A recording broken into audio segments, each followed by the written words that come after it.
Artis Raline Shah mengungkapkan bahwa dirinya masih menjalani kehidupan sebagai lajang di usia kepala 4. Ia mengaku belum memiliki kekasih atau menjalin hubungan dekat dengan pria manapun.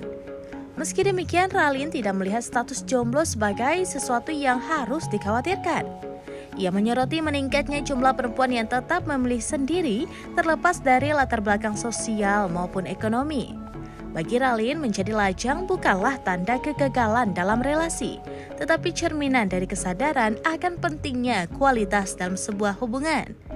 Raline menegaskan bahwa keputusan untuk menikah seharusnya tidak didasarkan pada tekanan sosial ataupun sekedar mengejar status. Ia melihat pernikahan sebagai sebuah komitmen serius yang memamerkan kesiapan dan kecocokan antar pasangan. Ia juga menyinggung tingginya angka perceraian saat ini sebagai pengingat bahwa keputusan untuk menikah tidak bisa diambil secara impulsif. Bagi Raline, pernikahan bukan tujuan yang harus dipaksakan, melainkan langkah besar yang harus diambil dengan penuh pertimbangan.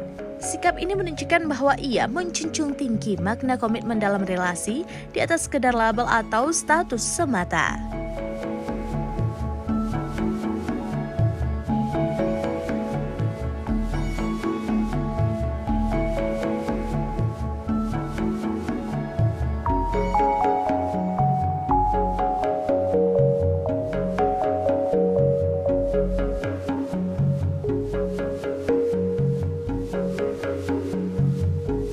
Download Tribun X sekarang, menghadirkan lokal menjadi Indonesia.